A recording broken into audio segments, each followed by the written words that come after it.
उत्तर महाराष्ट्र के लिए एक ऐतिहासिक पल जब पालक मंत्री गुलाबराव पाटिल ने धूमधाम से सातपुड़ा जंगल सफारी का शुभारंभ किया। ये केवल एक सफारी नहीं बल्कि जैव विविधता के संरक्षण, स्थानीय रोजगार और पर्यावरण पर्यटक की दिशा में एक महत्वपूर्ण कदम है। सातपुड़ा जंगल सफारी ग्रामीण विकास और पर्यावरण संरक्षण का एक अनूठा संकल्प है। ये शब्द थे पालक मंत्री गुलाबराव पाटिल के। उन्होंने इस पहल को सातपुड़ा की आत्मा और संस्कृति को दर्शाने वाला बताया। उन्होंने स्थानीय युवाओं से छोटे होटल और खाने की जगह शुरू करने का भी आग्रह किया ताकि पाल क्षेत्र को एक नई पहचान मिल सके। इस उद्घाटन के अवसर पर पालक मंत्री ने खुद 5,000 रुपये देकर 2 टिकट बुक किए और वे इस सफारी के लिए पर्यटक बने। उन्होंने विधायक अमूल जावड़े और वन विभाग के अधिकारियों के साथ 1.5 घंटे तक सफारी का आनंद लिया और इस क्षेत्र का अनुभव लिया।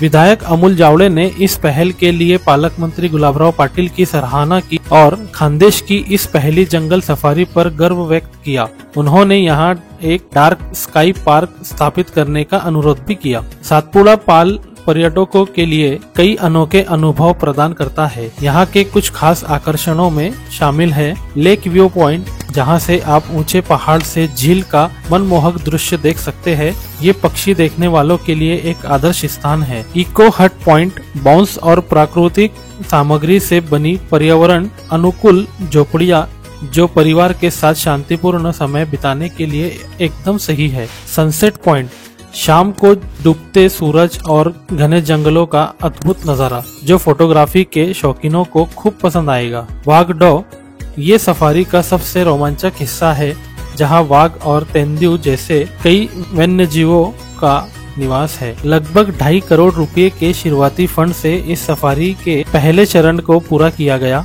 इसमें प्रवेश द्वार, सड़कें, 5 सफारी वाहन और 18 प्रशिक्षित गाइड और ड्राइवर शामिल है। ये पहल स्थानीय युवाओं को रोजगार के अवसर देकर ग्रामीण अर्थव्यवस्था को भी मजबूती देंगी। इस तरह सातपुड़ा जंगल सफारी सिर्फ एक पर्यटक स्थल नहीं बल्कि प्रकृति और स्थानीय विकास के बीच एक सेतु का काम करेंगी।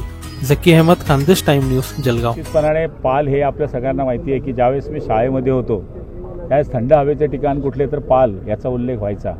योगायोगाने ते आपल्या जिल्ह्यामधले असलेले ठिकाण, या ठिकाणाचा पर्यटनाकरता फायदा व्हावा, इथे लोकांनी आकर्षित होऊन यावं याच्याकरता वेगवेगळे उपक्रम आदरणीय आमदार महोदय असतील किंवा आमचे शेख साहेब असतील, पाटील साहेब असतील, यांच्या सगळ्यांच्या सहकार्याने या DPTC मधून या ठिकाणी प्रकल्प राबवले गेले। त्याच्यामध्ये आज सफारीचं उद्घाटन या ठिकाणी करण्यात आलं। त्याचप्रमाणे आता पुढच्या काळामध्ये इथे राहण्याकरता काही पॉईंट्स आम्ही निवडले की तिथे छोटे छोटे हट बनवण्याचं काम आम्ही करणार आहोत। आणि सातपुडा म्हणजे एक मोठं वैभव आहे, एक आपल्या देशाचं एक मोठं वैभव असल्यामुळे सातपुड्याच्या कुशीमध्ये हे पालगाव आहे। त्यामुळे मला तरी असं वाटतं की पुढच्या काळामध्ये येणाऱ्यांचं आकर्षण इथे वाढणार आहे आणि मला तरी असं वाटतं की हे करत असताना जनतेचंही सहकार्य आम्हाला खूप मिळतं आहे। नाही, आता कसं आहे, मलाही कल्पना नव्हती ज्यावेळेस पालकमंत्री झाल्यानंतर की इथे काय केलं पाहिजे। ज्यावेळेस शेख साहेब आणि पाटील साहेब वगैरे ही सगळी मंडळी आली आणि त्यांनी ज्यावेळेस मला सांगितलं त्यावेळेस DPTCमध्ये आम्ही हा विषय मंजूर केला आणि आता पुढच्या ज्या रिक्वायरमेंट आहे त्या आम्ही पूर्ण करणार आहोत। आपल्याला दिसेल 6 महिन्यामध्ये की इथे आणखी नवीन उपक्रम सुरू झाल्याचं दिसेल। लांडरखोरी हे जळगाव शहरामधलं एक असल्यामुळे तिथे पण आपण पाहिलं असेल की तिथे योगा सेंटरपासून वॉकिंग ट्रॅकपासून किंवा इतर सगळ्या गोष्टी आपण उपलब्ध केलेल्या आहे। भविष्यामध्ये इथे सुद्धा आपण कल्चरल प्रोग्राम आहे किंवा नाईटमध्ये थांबण्याकरता लोकांना व्यवस्था आहे, हॉटेलिंगची व्यवस्था काही लोक खाजगीचे करू शकतील त्या, असं करण्याचा प्रयत्न करत आहोत। त्याचबरोबर पर्यटन वाढावं आणि पाल हे नाव देशामध्ये गाजावं हीच आमची इच्छा आहे। आज सातपुड्याच्या कुशीतील पाल येथे सातपुडा जंगल सफारीचं आदरणीय आपले पालकमंत्री आदरणीय गुलाबभाऊंनी उद्घाटन केलेलं आहे। अत्यंत चांगला सातपुड्याची जंगल सफारी असणार आहे। निसर्गाचा आनंद आपल्या सगळ्यांना या निमित्ताने घेता येणार आहे। माझी या निमित्तानं या विधानसभा क्षेत्राचा आमदार म्हणून आप सर्वांना विनंती आहे की आपण नक्की या पाल येथे या सातपुड्या जंगल सफारीचा आपण आनंद घ्या, निसर्गाचा आनंद घ्या, हीच आपल्याला विनंती आहे। धन्यवाद। तुम्हाला आपण काम करायला सुरुवात केली आहे आणि पुढच्या 1 ते 1.5 वर्षामध्ये तुम्हाला 100% याच्यामध्ये खूप बदल दिसणार आहेत मोठे। आम्ही एक डार्क स्काय पार्क आदरणीय भाऊंनी सांगितलं आहे, आम्ही डार्क स्काय पार्क हे डेव्हलप करतो आहे। ते भारतातला पहिला डार्क स्काय पार्क असणार आहे।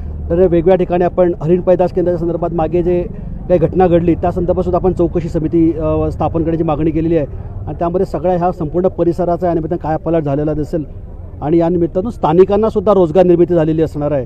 फक्त विनंती एवढीच आहे, आपण आपल्या माध्यमातून आपल्या सर्व नागरिकांना विनंती करा, आपण इथे या, नक्की या निसर्गाचा आनंद घ्या आणि इथून चांगल्या मेमरीज आपण इथून घेऊन जा, ही आपल्या सगळ्यांना विनंती आहे. आदरणीय आपल्याला माहिती आहे की शेवटी अकोमोडेशन हा अत्यंत महत्त्वाचा विषय आहे आणि आदरणीय भाऊंनी आताच सांगितलं की आपण इथे 20 लोकेशन्स आपण आयडेंटिफाय केलेले आहेत. त्या 20 ठिकाणी छोटे छोटे हट्स आपण उभारणार आहोत आणि ते हट्स पण इथे लोकल स्थानिक लोकांना आपण त्यांना मॅनेज करायला देणार आहोत की जेणेकरून त्याच्यामधून रोजगार निर्मितीसुद्धा होईल आणि येणाऱ्या पर्यटकांना तिथे थांबतासुद्धा येईल.